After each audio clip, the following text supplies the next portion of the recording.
We are the Aeritae chatbot group. My name is Tiana Kabongsa. I'm Brian Engelbrecht. I'm Jesse Kunze. I'm Andrew Zinke. And our mentor is Chris Richter. On the agenda for today, we're going to go over the company overview and the problem that they have for us, along with our solution.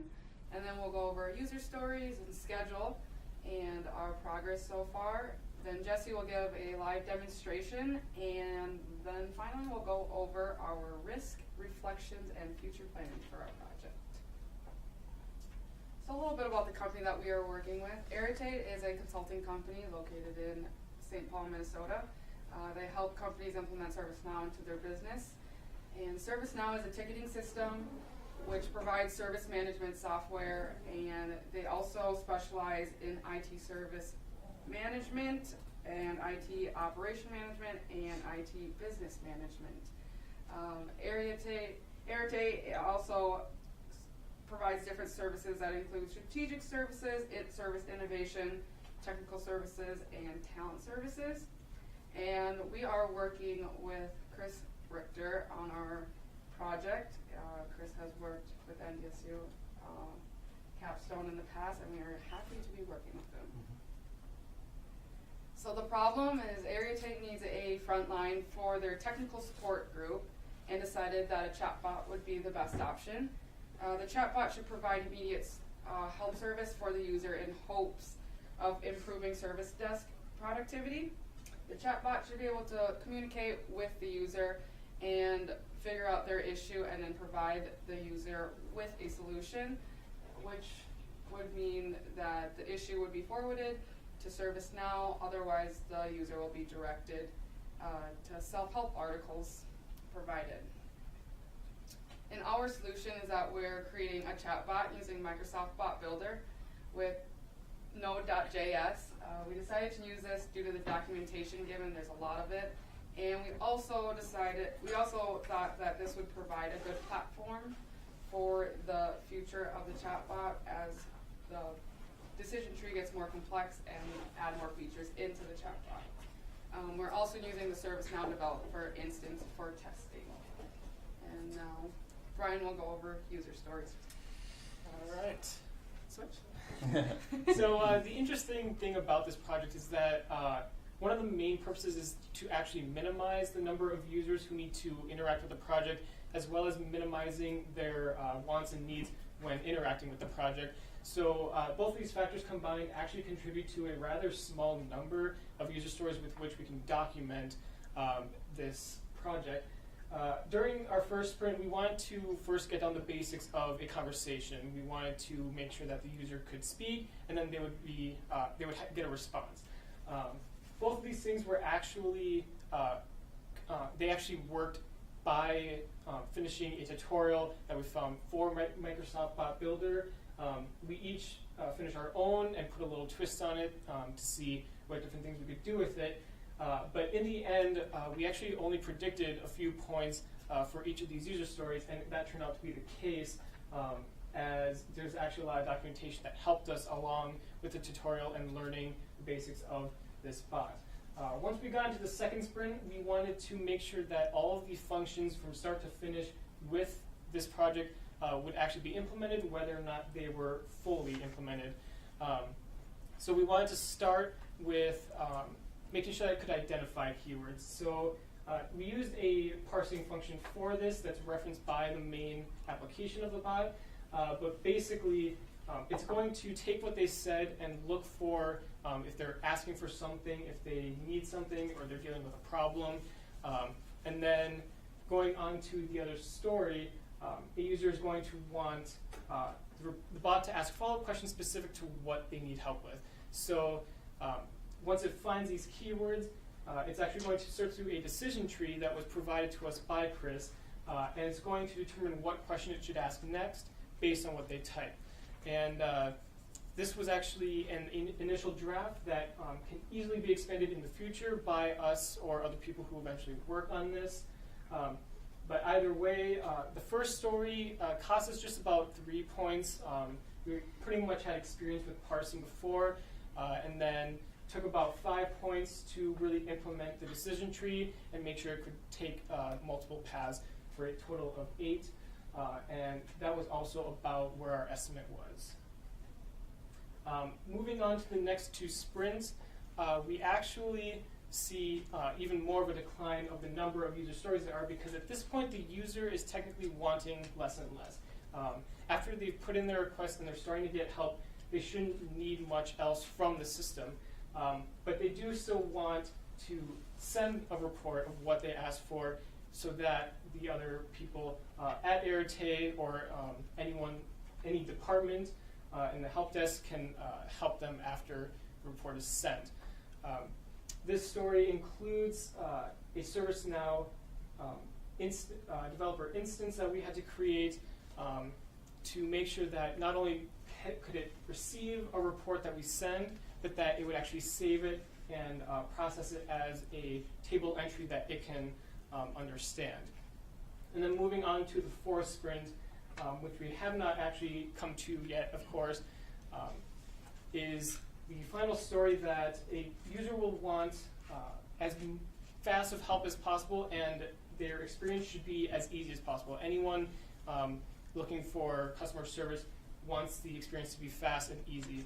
And if the chatbot determines that their problem is simple or it's very common, then the goal is to have it provide a self-help link to an article where they can just follow easy directions or anything to that effect, instead of having to go through a help desk or sending it to a department within Aeritae. And our schedule actually very closely corresponds to our user stories. It just contains a little extra info about what we've had to work on to perfect the stories. So a little research went into figuring out what we wanted to use for the chatbot, but basically, once we all went through the tutorial and created our own basic bot, we had a general understanding and successfully was able to make a basic conversation take place. In sprint 2, we wanted the chatbot to be able to parse user input. That has been done, and we wanted to implement the decision tree, and again, it is an initial draft. It can easily be expanded, and the developer instance was created. This is not fully implemented, but it does take any of the reports that we have generated so far. In sprint 3, we have actually gotten a little bit of a head start on this, even though it's starting just very soon. The chatbot, we want to be able to generate full reports of both requests and incidents. Right now, we just have a basic incident version. And eventually, we are going to want to develop a front end, because we obviously cannot, for the final deliverable, give them an emulator that we took from another company. We're going to need to embed this on a web page of our choosing, which will eventually end up on Aeritae's website, and then customize the UI so that it looks unique as opposed to all the other chatbots that already exist out in the world. And then for the sprint 4, this is when we're going to look into the AI implementation. We do have a couple ideas already on how to further its abilities and capabilities as the parsing function and storing keywords and pairing them up maybe. But this will take a lot more research, and adding that on to the help we may need with the self-help articles.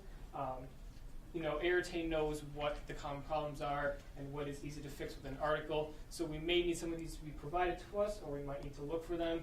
All in all, we predicted that sprint 4 would actually take about 21 user story points, because there's really only one thing that a user needs in that sprint, but there's a lot of work that can actually go into it.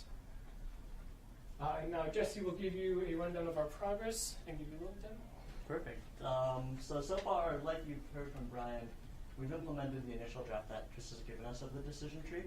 So it's able to use keywords to traverse the tree to figure out which paths to take, which questions to further ask. It's also able to generate a simple report for ServiceNow. That's something we're planning to expand a lot more in the next sprint, because as of right now, it just has a basic description, when it was made, et cetera, nothing too crazy.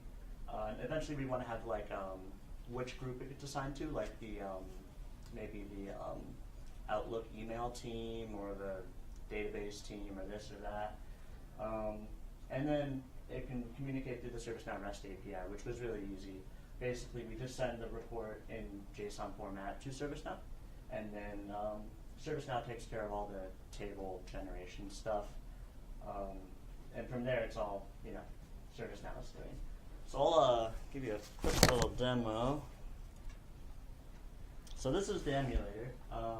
Obviously this isn't exactly what the user would see. They wouldn't see all the REST stuff on the right or anything. But this is the gist of it. So I guess I already said hello to the bots. So it says, what do you have issues with? So I'll say something like, I'm having an error. And it'll say basically, okay, you're making an incident report. The actual phrasing is going to change. The main reason it's saying this kind of stuff is just for our own testing to make sure it's transversing the trees correctly. So it's basically asking what kind of issue you're having. So we could say a email issue. And it will say, okay, so it understood it's an email issue, so it's down that particular path in the tree. And then, it's asking further, what are you having issues with? And then we could say something like, I'm getting an error message. And then, it's just saying, basically what we've written for the end of that particular tree. And then it's looping around. Obviously, in the real version, I wouldn't do that. That's simply for demonstration purposes, just like the phrasing. So then we could say something like, I have a request. And this one's actually a shorter tree. Instead of asking 3 questions, it should only ask 2 questions. So this is the first question, I believe, yeah. So, new software request, I guess. And it'll say, okay, it's a software installation request. One of the things we're planning on doing eventually, probably this upcoming sprint as well as working on the report generation, is making it so you might say, I have a request for new software. In that case, the bot in the future will be able to skip the question about what it's about and go straight to that and do whatever it's supposed to do. And that's something our AI type stuff would do with Lewis, but we'll talk more about that a bit later. So just to kind of show you kind of what it looks like from ServiceNow, this is the incidents table. It obviously has many, many more columns, but we couldn't fit it all with being able to read it on the screen. So this is basically the short description we have now, which will be expanded.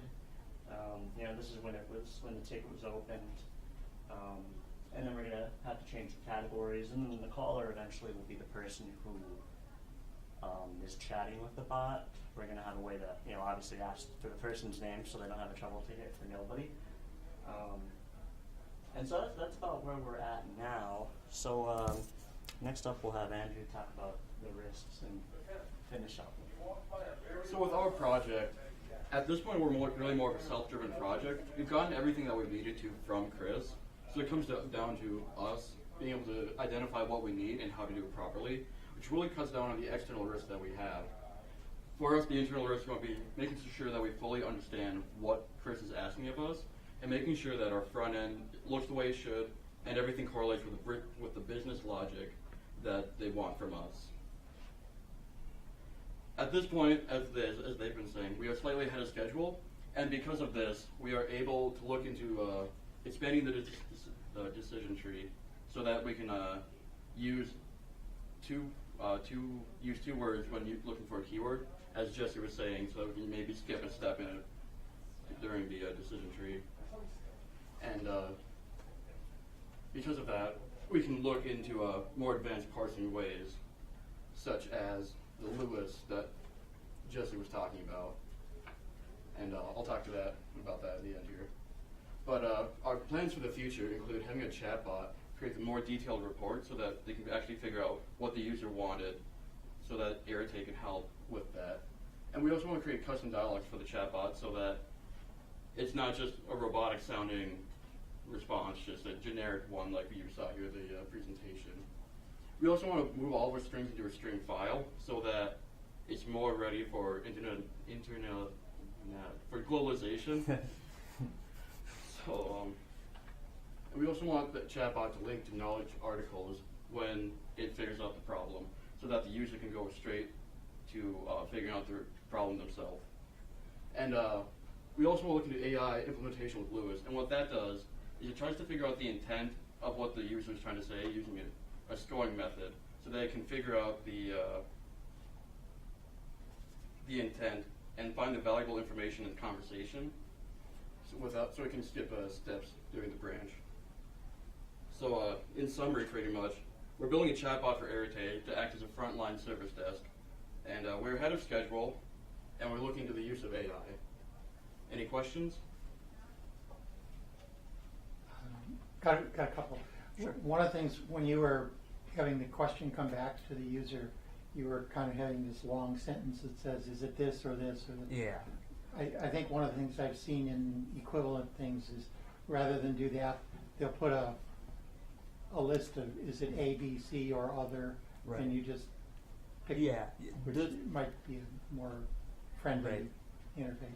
And there's a neat way to do that with Bot Builder, actually, where you can actually have that kind of thing, but it's a button, so the user doesn't have to even type anything at all. They Right. can just hit, Right. email issue, which would be way easier than typing it. And then, are all users the same, or are you going to have different tree structures for different users? As far as we're aware now, it's all going to be, from the tree's perspective, the same user.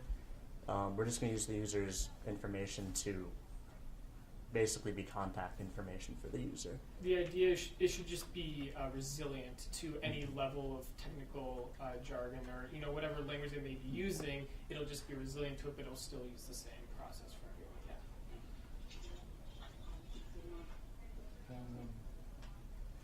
Yeah. And then, for have you guys started looking, how far into looking at what AI can do, or what you hope to do with AI? Obviously, we've been focusing mainly on this part of it for now, Right. but the AI part, there's some interesting things in there. Like, one of the big issues was with keywords. If I'm searching for the keyword error, and the user doesn't know how to spell error, they're never going to be able to get to that part of the decision tree. One thing that Lewis can do is it does spell check, which seems really nice. It'll be able to decipher the user's poor spelling. I could use that. Yeah, I think we all could. And that's one of the bigger things from it. Also, you can kind of train it. Like if it encounters a sentence and it doesn't know what to do with it, I believe in the back end, developer part of Lewis, you get to see a big old list of all the not interpreted correctly things, and then kind of assign them, and then it learns from that. It'll certainly be interesting to see how complex we can get with the AI in terms of whether or not it becomes a multilingual project, because it might be programmed to only accept English and be able to comprehend English and provide smart solutions in a very certain language, and translating may completely ruin that aspect of the system altogether. Probably. Yeah.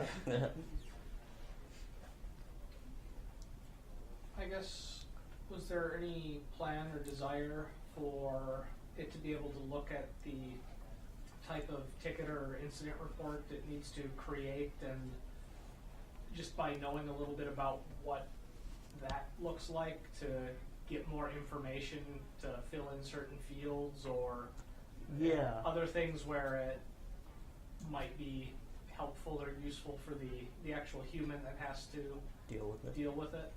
Yeah. So basically, there's only two tables. There's the request table and the incident table. So it is kind of doing that in the beginning when it's trying to interpret whether it's a request for something like change their password, etc., versus like the computer's broken or something. Yeah, I guess just one example, you kind of walk through the new software request, and it was like, Right. Okay, we've submitted that ticket for Right. this. What Oh, software wait, do you wait. want? No, I need the. Yeah. We'll, we'll install Acrobat on your computer. Yeah, there's gonna be a bit more question asking added, especially for the short trees where it's so fast, or so few questions that they can afford to answer a few more questions. Is there a goal of, no more than 5 questions, or? Yeah. Yeah, we Yeah, were pretty much. provided 4 with or the max 5. of 4. Yeah. Yeah, Dean, I can answer that. We wanted to keep the tree simple to start, just to kind of prove out kind of what can be done with the chatbot. Obviously, when you start using AI, we can for now, we just want to start with this approach, and then we can expand it into more detail. As kind of the other earlier question was, what type of request? But really, it's really meant to be that front-end intake process and replace the service desk calls. That if we can route them directly to the support teams, that's ideal. Sometimes we won't be able to do that, and that's part of a default option that if the chatbot isn't able to categorize the error or the request, that then has to get routed to the service desk. We'll then triage it and follow up with the caller. Okay. Any other questions? That's all we have. Yeah. Do you have some, Chris? No, I don't. I've talked to the team. They're a great team. They really jumped in and did a great job learning what I needed, and it's been great to kind of see how fast they've been able to build out the chatbot and then actually get to work with ServiceNow and create records and get it working. So it's great to see that they've done a great job, and excited to see the next steps. Good. All right. Yeah, I'm really anxious to see what they can get out of the AI side of it. Yeah, that was kind of a bonus thing. I didn't know how far they'd get, so I said, Yeah. well, if you get the regular chatbot to work with this decision tree, we can always look at the AI option, and yeah, it looks like they're ready to jump into that. So I'm excited to see that part. Great. Okay, well, Perfect. sorry about messing you up on times and things too, because we had the Monday schedule, and We were able to make it work. appreciate you being flexible here. Yeah, that's no problem. When you learn to control the weather, just let me know. Yeah. Yeah, it worked out great, so this is good. All right. All right. Thank you. Well, thanks. Good work, Thanks, guys. Chris. Perfect. Have a good one.